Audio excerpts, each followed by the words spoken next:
رسول الله أشهد أن محمدا رسول الله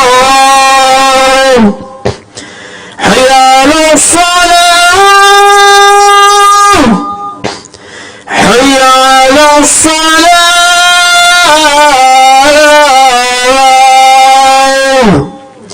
حي على الفلاح حي على الفلاح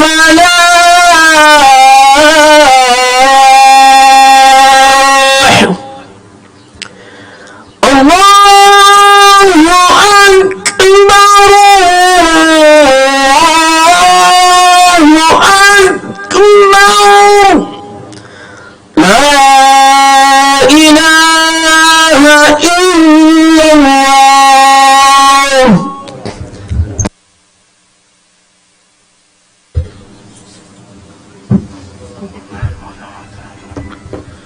لا تخلفني أنت الله. بسم الله الحمد لله رب العالمين والصلاة والسلام على أشرف الأنبياء والمرسلين. الحمد لله نحمده ونستعينه ونستحييه ونعوذ بالله من شرور أنفسنا ومن سيئات أعمالنا من يهده الله فلا مضل له ومن يضلله فلا هادي له وأشهد أن لا إله إلا الله وحده لا شريك له وأشهد أن محمدا عبده ورسوله أرسل رسوله بالهدى ودين الحق ليظهره على الدين كله ولو كره المشركون فإن أصدق الحديث كتاب الله وخير الهدي هدي محمد صلى الله عليه وسلم وإن خير الأمور لوازمها وشر الأمور محدثاتها وكل محدثة بدعة وكل بدعة ضلالة وكل ضلالة في النار.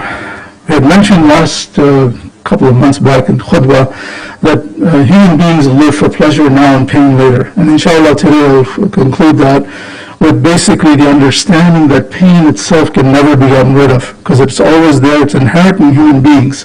And even in the Quran and the Sunnah, it is mentioned that pain will be in every one of our lives, even though we're believers. So therefore, none of us can avoid pain, especially the pain of death itself, because no one can avoid it. Even the Messenger ﷺ experienced some pain in the time of his passing as well. So therefore, pain itself is inevitable, and the thought of pushing pain into the future is a fallacy. We had proved that based on the mushrikeen, and how people think that pleasure now and pain later is worth their pleasure now. So therefore, they weigh the entire amount of excitement, happiness now, and they say, well, when it comes, I'll deal with it. So this kind of mentality is not a believer's mentality, but one that is a person of foolishness. So pain can be dealt with two ways, inshallah. One is reactionary, one is proactively. And of course, we'll see how the Quran and Sunnah work on pain itself very proactively, because Allah subhanahu wa ta'ala and His Messenger assured this ummah that they will not suffer if they have belief in Allah subhanahu wa ta'ala, and they will succeed in this dunya and in the akhirah, no matter what they suffer in this dunya. And this pain that we are talking about here, monetary, physical, health, any one of those things is temporary. And it's never permanent, because death will always take care of all of those things anyway, no matter what your status of happiness or pain is. Reactionary people, and you read about their mentality, is that they always do things when things have already happened. So their excuses, their, whatever blame they want to put on something will always come because they failed at something. And what they need to do is grasp at straws and say, I will not admit my guilt, but I will put it on someone else. Therefore, I know that I'm okay.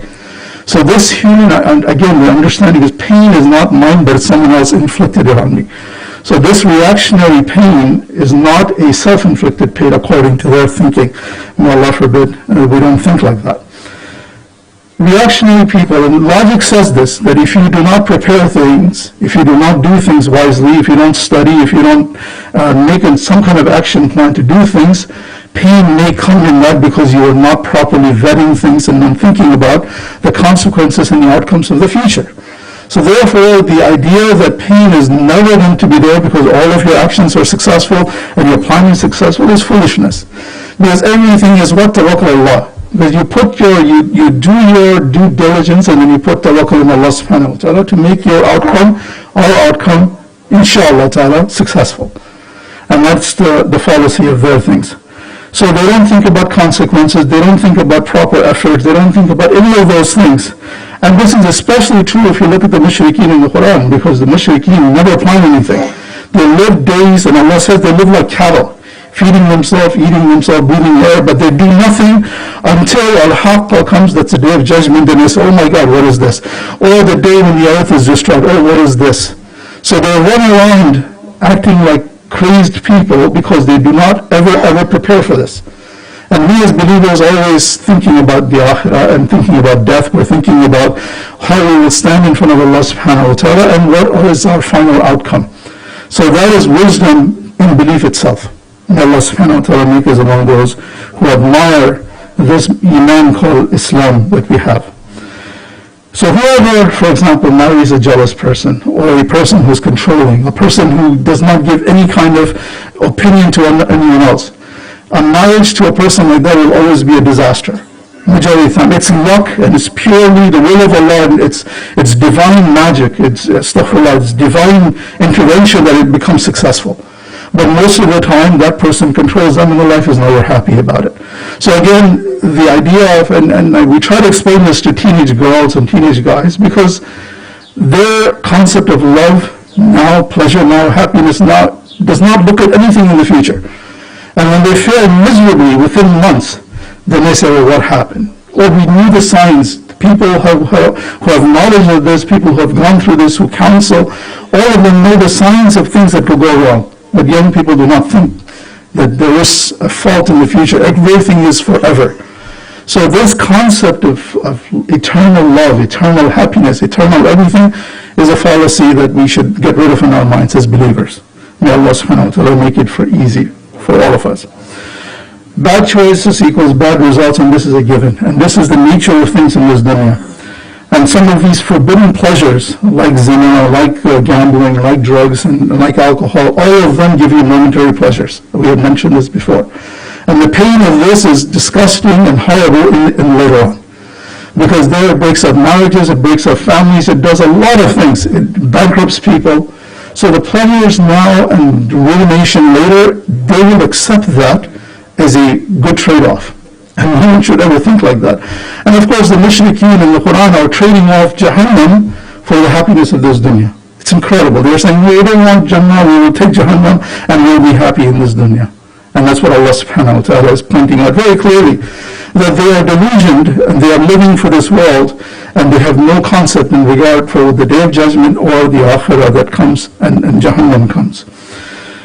But dear brothers and sisters in Islam, human beings have been making the same mistakes, and we tell the young people this all the time. The sins are just a few things. They're very clearly there. Those sins are just repackaged and repurposed in different ways. But it's the same sins. So pleasure in those sins will always lead to ruination, because Allah subhanahu wa ta'ala, no matter what it looks like and no matter what angle we look at haram from, will always be a failure. And it will always bring pain. If not pain in this dunya, pain in the akhirah. So we have to be wise about this kind of understanding. And shaitan says that I will make this world alluring to them. So his allurement is the hiding of the pain and making the pleasures look fantastic. Like, you must do it now. The way he tried with Adam alayhi salam, you must do it now because you don't know what you're giving up. So therefore the young people fall for this, and even older people fall for this when they go off into relationships that are haram. May Allah protect us from that.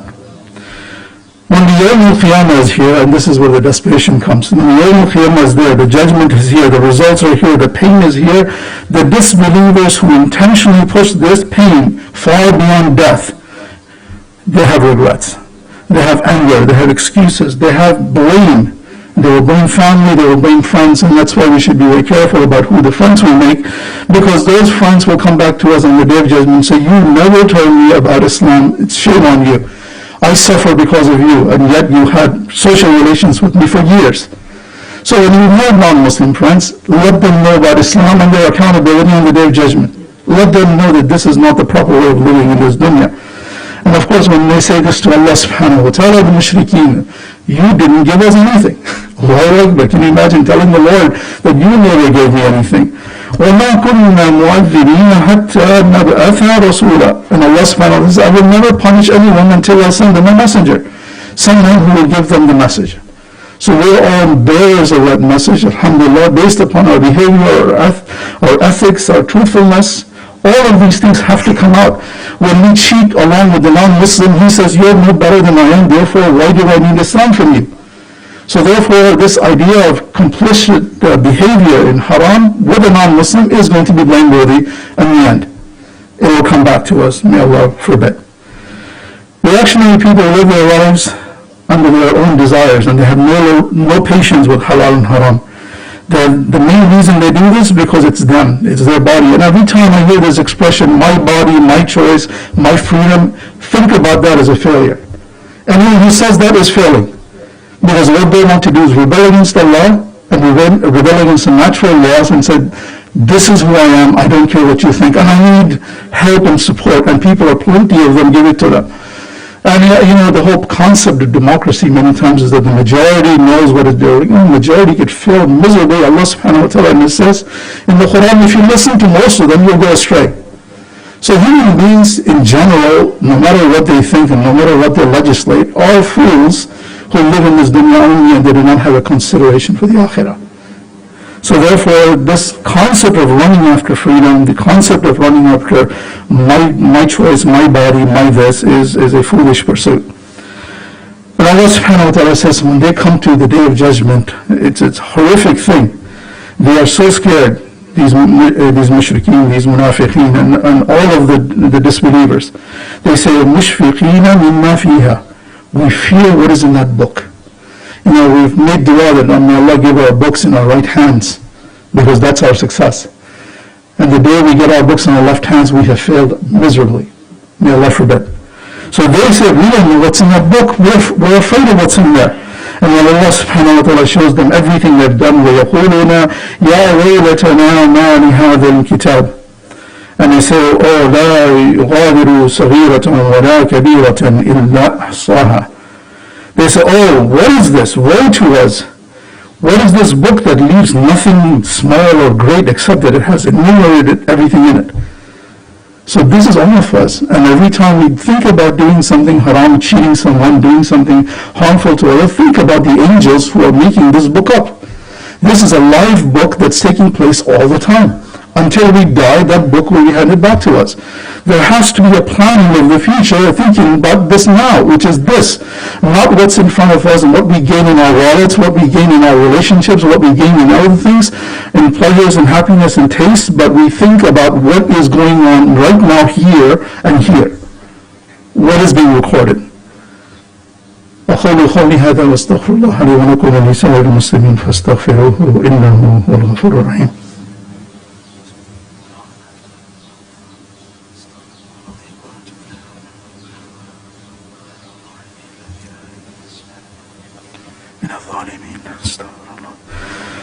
الحمد لله رب العالمين والصلاة والسلام على أشرف الأنبياء والمرسلين.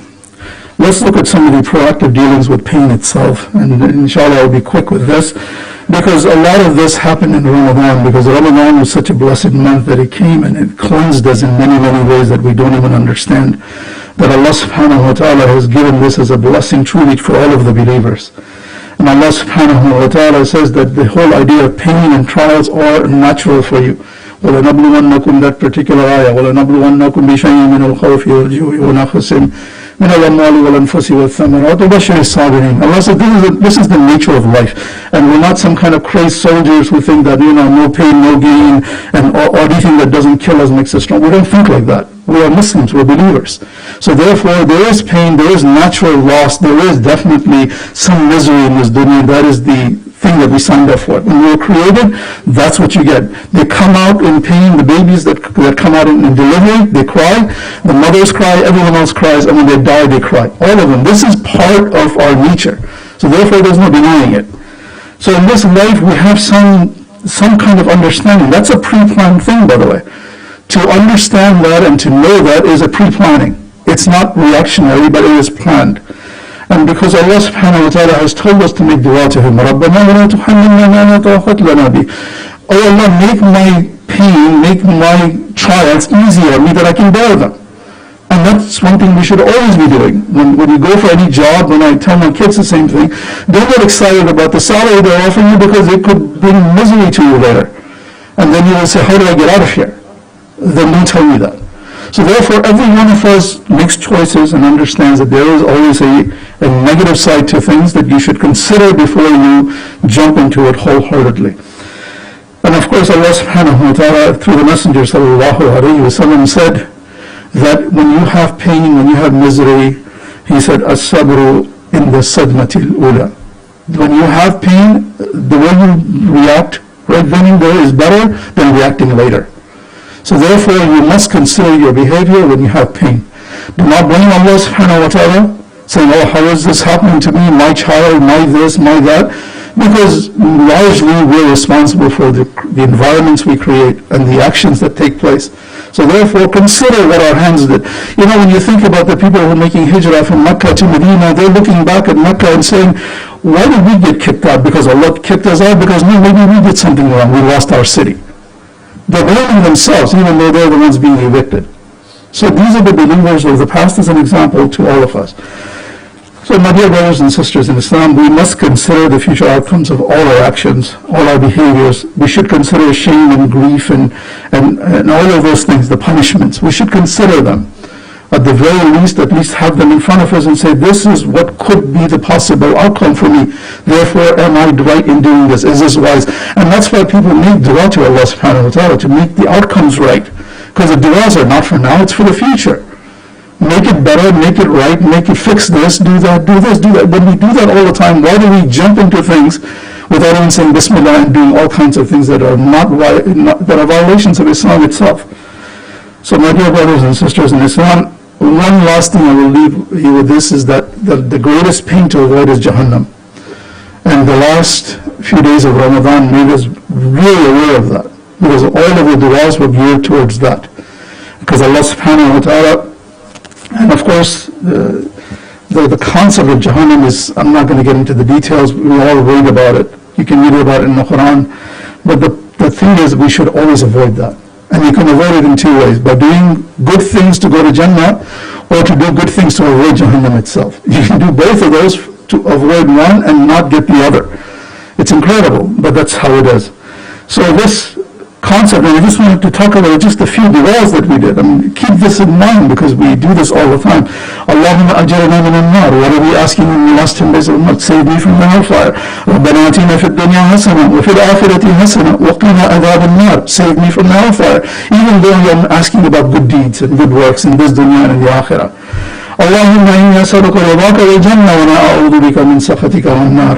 Everything.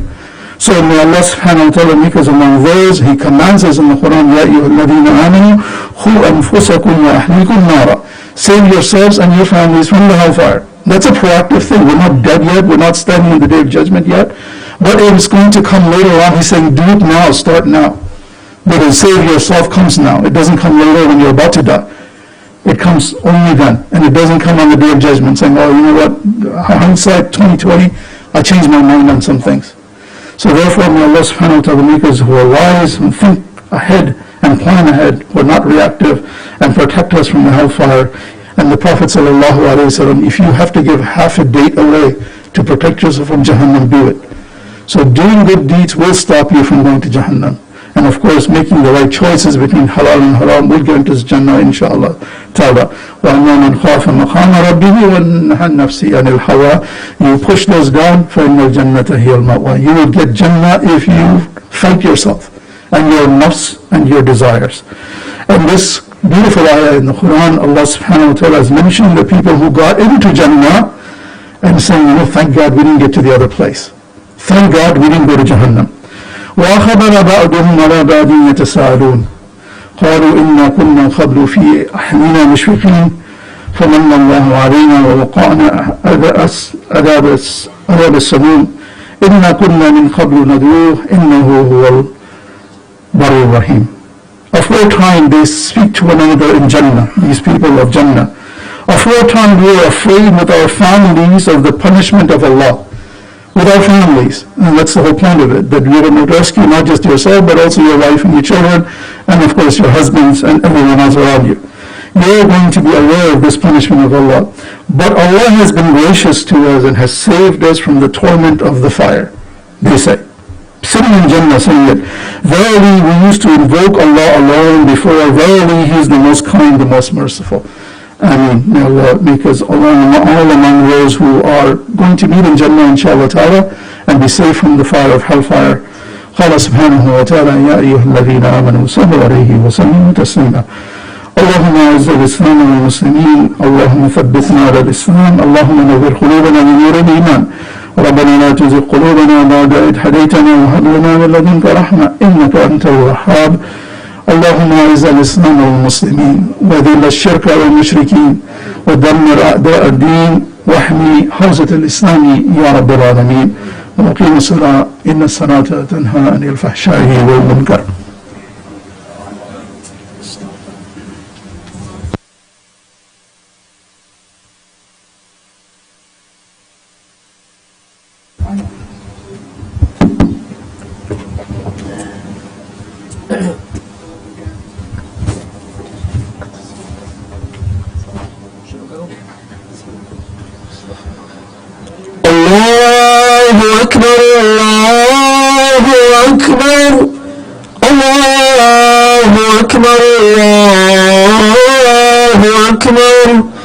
أشهد أن لا إله إلا الله أشهد أن لا إله إلا الله أشهد أن محمدا رسول الله أشهد أن محمدا رسول الله حي على الصلاة حي على الصلاة حي على الفلاح حي على الفلاح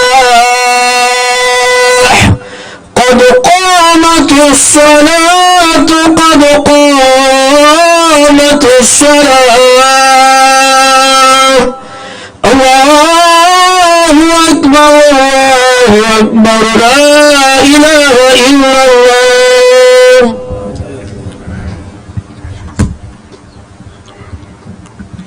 استووا اعتدلوا يرحمني ويرحمكم الله. Please turn off your cell phone. جزاك الله خيرا.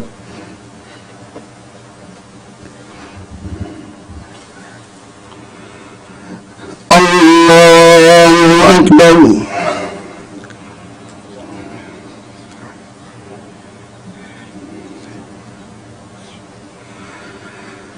الحمد لله رب العالمين الرحمن الرحيم مالك يوم الدين إياك نعبد وإياك نستعين اهدنا الصراط المستقيم صراط الذين أنعمت عليهم غير المغضوب عليهم ولا الضالين.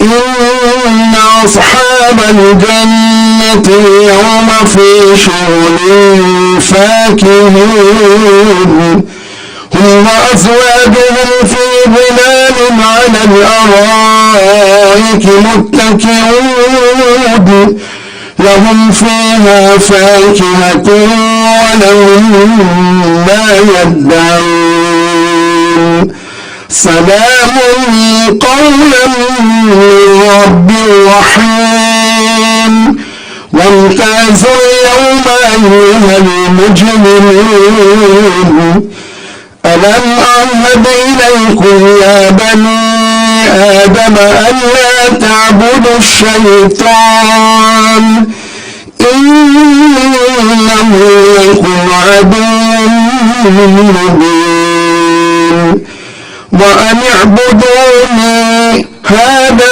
صراط مستقيم ولقد أضل منكم جبلا كثيرا أفلم تكونوا تعقلون هذه جهنم التي كنتم به تكذبون هذه جهنم التي كنتم توعدون الله أكبر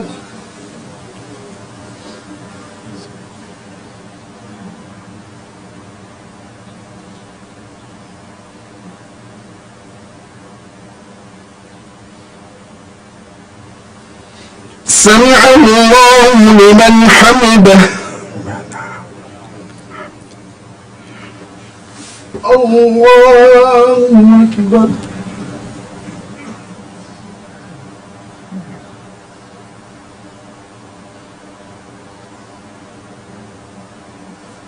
الله أكبر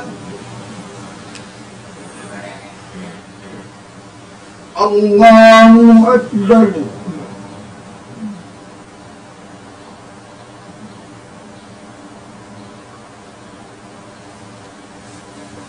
الله أكبر الحمد لله رب العالمين الرحمن الرحيم مالك يوم الدين إياك نعبد وإياك نستعين اهدنا الصراط المستقيم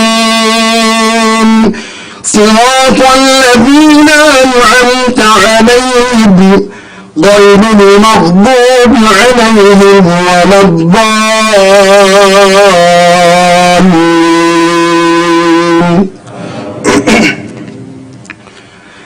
ولله ملك السماوات والأرض ويوم تقوم الساعة يومئذ يخسر المبطلون وترى كل أمة جاثية كل أمة تدعى إلى كتابها اليوم تجزون ما كنتم تعملون هذا كتابنا ينطق عليكم بالحق إنا كنا نستنسخ ما كنتم تعملون فأما الذين آمنوا وعملوا الصالحات فيدخلهم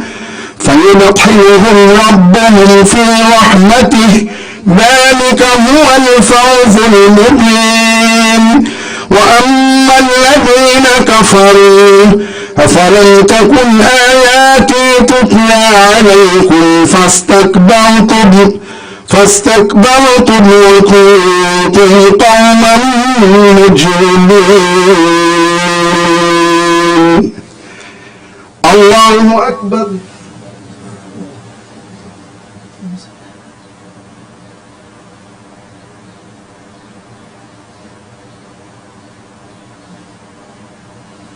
سمع الله لمن حمده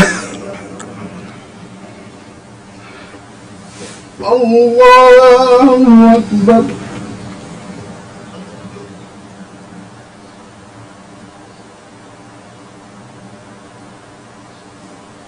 الله أكبر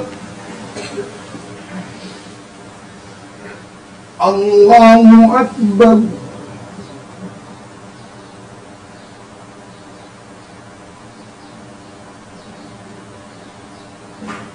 الله أكبر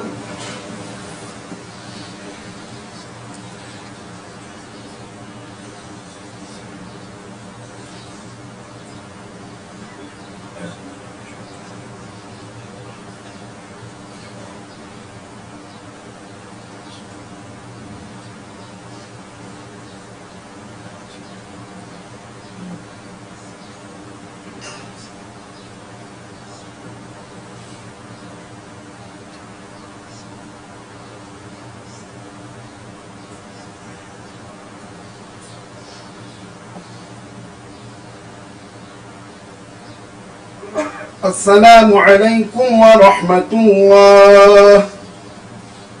السلام عليكم ورحمة الله.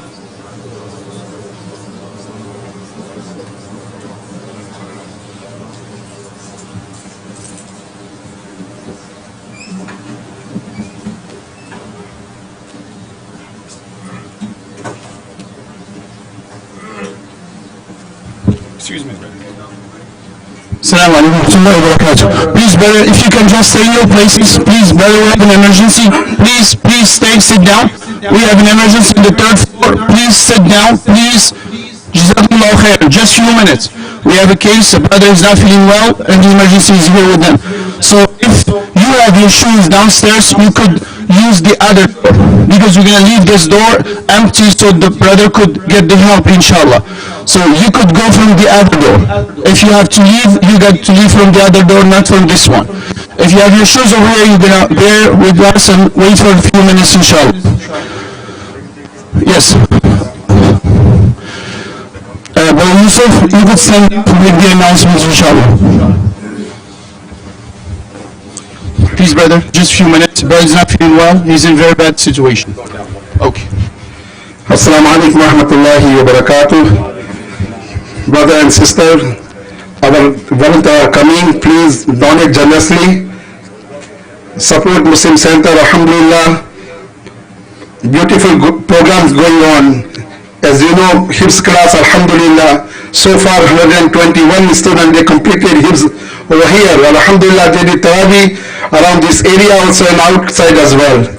And we have Quranic school, we have elementary school, we have Sunday school. Please donate generously. Jazakallah khairan wa sallam jaza.